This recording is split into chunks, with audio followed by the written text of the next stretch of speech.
China को नेपाल के धर्म से क्या करना। नेपाल की संस्कृति और नेपाल के धर्म से तो भारत का अटूट रिश्ता रहा है। भारत और नेपाल के बीच में कोई जहर घोलने का कार्य करे तो समझ लेना कि ये दोनों देश का नुकसान चाहता है। जरा विचार करो कि चाइना ही अगर नेपाल आया तो चाइना क्या पशुपतिनाथ भगवान का दर्शन करने आएगा। भारत नेपाल को अपना मानता है। भारत के आने से नेपाल की अर्थव्यवस्था मजबूत होती है। नेपाल का अर्थ क्या है तो देखिए, नेपाल जो नेकी का, ने मतलब नेकी, नेकी मतलब अच्छाई, जो नेकी का सदा पालन करें वो नेपाली हैं। जिनके हृदय में सदा नेकी बसती हो वो नेपाली है। नेपाली का मतलब क्या हुआ, नेपाल का मतलब क्या हुआ, जिसके अंदर नेकी बसती हो, मतलब जिसका हृदय नेक हो। नेक समझते हैं ना, अच्छा, गुड। तो आप सब नेक दिल वाले हैं, नेक हृदय वाले हैं, इसलिए आपको भगवान ने नेपाल में भेजा। जानते हो ये अनिरुद्ध आपके बीच में क्यों आया है। यहाँ मुझे भगवान पशुपतिनाथ जी ने बुलाया है। उन्होंने बुलाया आप सबके माध्यम से और ये दास चला आया। तो जानते हैं भगवान पशुपतिनाथ जी ने हमें क्या कहने के लिए बुलाया है। आप जानना चाहेंगे, कितने लोग जानना चाहेंगे। भगवान पशुपतिनाथ जी कहना चाहते हैं, देखिए भगवान कभी डायरेक्ट नहीं कहते, भगवान किसी से कहवाते हैं। जब हनुमान जी लंका गए तो राम जी ने नहीं कहा कि लंका जला के आना। त्रिजटा को एक सपना आया कि सपने बानर लंका जारी, जातु धान सेना सब मारी। तो त्रिजटा ने माता सीता को सपना सुनाया और कहा कि आज मैंने सपने में देखा कि एक बंदर आया और पूरी लंका को जला करके चला गया। जब त्रिजटा का सपना हनुमान जी ने सुना तो हनुमान जी को लगा कि त्रिजटा के द्वारा स्वयं हनुमान जी ये समझ गए कि प्रभु राम ये कहना चाहते हैं कि जब लंका गए हो तो फूक के ही आना है। लंका गए हो तो रावण के घमंड को जला कर ही आना। मानो ये संकेत हनुमान जी के द्वारा, त्रिजटा के द्वारा हनुमान जी तक राम जी ने पहुंचाया। उसी तरह एक सुंदर सा संदेश आपके बीच में यह दास अनिरुद्ध लेकर के आया है। और वो संदेश सिर्फ इतना है कि आज नेपाल में आप सब संगठित रहें। आपको पता है जब जब हम जातियों में बंटते हैं तब तब हम बहुत बड़ी हानि कर लेते हैं अपनी। अच्छा बताइए आप सब लोग, क्या हमें जातियों में बंटना सही है। उत्तर दो। मैया, ओ मेरी प्यारी माँ, बैठ लो मेरी माँ, सुन लो। हमें जातियों में नहीं बंटना चाहिए। नेपाल में जातियों में लोग बटे हैं या नहीं, हम आपसे पूछ रहे हैं, बताइए। नेपाल के लोग जातियों में तो नहीं बटे। हम सबकी एक जाति है, हम सबकी जाति है मानव जाति, हम मनुष्य हैं। बड़े भाग्य मानुष तन पावा और सुर दुर्लभ सद ग्रंथन गावा। हम सब मानव हैं, ठीक है, हम सब मनुष्य हैं और हम जातियों में ऊंच नीच में ना बटें, हम संगठित रहें। आज नेपाल में जानते हो, आप सबको पता होगा कि आज पूरे नेपाल में धर्म परिवर्तन की घटनाएं बहुत तेजी से फैल रही हैं। आप कितने लोग जानते हैं कि नेपाल में धर्म परिवर्तन हो रहा है। कितने लोग जानते हैं, बताइए। ये धर्म परिवर्तन होना सही है? उत्तर। तो धर्म परिवर्तन को कितने लोग रोकना चाहते हैं? तो आप सबको भगवान पशुपतिनाथ जी ये जिम्मेदारी देना चाहते हैं कि आप सब एक मुहिम क्यों नहीं चलाते। ये जितने हमारे मीडिया के भाई हैं, आप जितने हमारे बड़े बुजुर्ग हैं, माताएं, बहनें, भाई, सभी को मुहिम चलाइए और गांव-गांव में, घर-घर में जाकर के लोगों को समझाइए कि भगवान श्री कृष्ण कहते हैं स्वधर्मे निधनम श्रेयः परधर्मो भयावह। अपने धर्म में रहना ही श्रेष्ठ है, अपने धर्म का त्याग कर देना श्रेष्ठ नहीं है। इसलिए हम सबको अपने धर्म में अडिग रहना चाहिए। और आप सब अपने धर्म का पाठ क्यों नहीं पढ़ाते? अच्छा बताओ, यदि धर्म परिवर्तन हुआ तो आज हमारा नेपाल हिंदू राष्ट्र है या नहीं? उत्तर दो। हिंदू राष्ट्र है कि नहीं नेपाल? हाँ या ना? हाँ, तो हिंदू राष्ट्र है। और कौन कौन चाहता है कि ये सदा हिंदू राष्ट्र रहे नेपाल? चाहते हो? हिंदू राष्ट्र यदि चाहते हो तो आपके अंदर ये भावना होनी चाहिए और ये काम आपको करना पड़ेगा कि आप नेपाल में जो धर्म परिवर्तन तेजी से हो रहा है उस धर्म परिवर्तन को रोकना पड़ेगा। कैसे रुकेगा? हम सब जागें, ये मीडिया वाले भाई जाएं, सवाल करो, जो धर्म परिवर्तन कर लेते पूछो कि तुमने धर्म छोड़कर क्या पा लिया, क्या पा लिया और आगे क्या पाओगे। जो व्यक्ति अपने धर्म, हमारे यहाँ मर गए लोग लेकिन अपने धर्म को नहीं छोड़ा। अच्छा बताइए, राम के पास क्या है, धन या धर्म? बोलो। रावण के पास क्या है, धन कि धर्म? रावण के पास धन है, धर्म नहीं, और राम के पास धर्म है, धन नहीं। हाँ या ना? लंकापति रावण सोने की लंका में रहता है, बड़ा धनवान है, पर उसके अंदर धर्म नहीं है। अरे धर्म होता तो पराई स्त्री का अपहरण क्यों करता? इसलिए रावण के पास धन तो है पर धर्म नहीं है। जबकि राम 14 वर्ष वनवास में थे, उनके पास धन नहीं था पर धर्म था। तो धर्म था तो आज घर घर में राम की पूजा होती है, धर्म था इसलिए। और धन था रावण के पास, धर्म नहीं था तो घर घर पुतले जलाए जाते हैं, गली गली पुतले जलाए जाते हैं रावण के। आज आप कितने लोग मानते हैं कि धन से बड़ा धर्म है? धन बड़ा कि धर्म बड़ा? बोलो। अरे धर्म रहेगा तो धन आ जाएगा, जब धर्म ही नहीं रहेगा तो फिर धन करोगे क्या? इसलिए धन हो पर धर्म पूर्वक धन हो। यदि आपके धन में धर्म नहीं जुड़ा तो वह धन किसी काम का नहीं है। इसलिए मेरे प्यारे, नेपाल शब्द का जब मैं यहाँ आया, एयरपोर्ट पे आया, तो नेपाल का मैंने एक अर्थ दिमाग में आया कि नेपाल के लोग कैसे होते हैं, नेपाली लोग कैसे होते हैं। नेपाल का अर्थ क्या है? तो देखिए, नेपाल जो नेकी का, ने मतलब नेकी, नेकी मतलब अच्छाई, जो नेकी का सदा पालन करें वो नेपाली हैं। जिनके हृदय में सदा नेकी बसती हो वो नेपाली है। नेपाली का मतलब क्या हुआ? नेपाल का मतलब क्या हुआ? जिसके अंदर नेकी बसती हो, मतलब जिसका हृदय नेक हो। नेक समझते हैं ना? अच्छा, गुड। तो आप सब नेक दिल वाले हैं, नेक हृदय वाले हैं, इसलिए आपको भगवान ने नेपाल में भेजा है। जाओ नेपाल की धरती में, आप यहाँ जाकर नेपाल में पशुपतिनाथ भगवान की सेवा करो, गंडकी माता की सेवा करो और शालिग्राम भगवान की सदा सेवा करो। आप सब अपने धर्म के प्रति अडिग रहना। हमारे देखिए, कुछ लोग होते हैं, हमारे पूरे नेपाल और भारत, ये दोनों देशों में कुछ लोग ऐसे हैं जो रहते तो नेपाल में हैं पर गुणगान किसी और देश का करते हैं।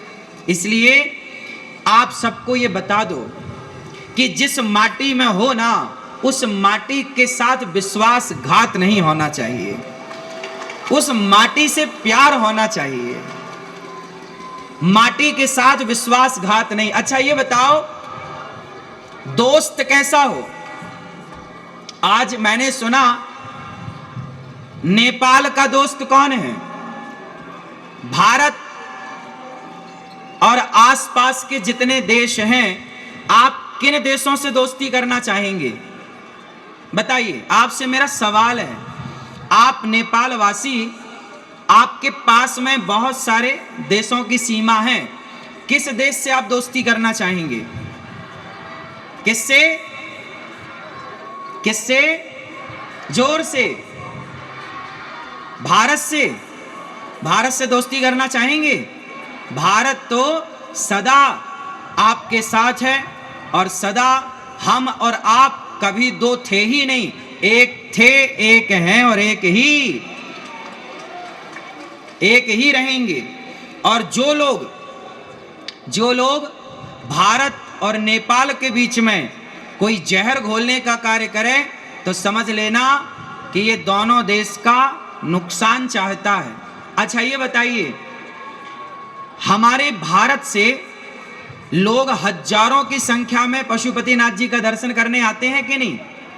बोलो हाँ या ना? भारत से हजारों लोग गंडकी माता का दर्शन करने आते हैं कि नहीं?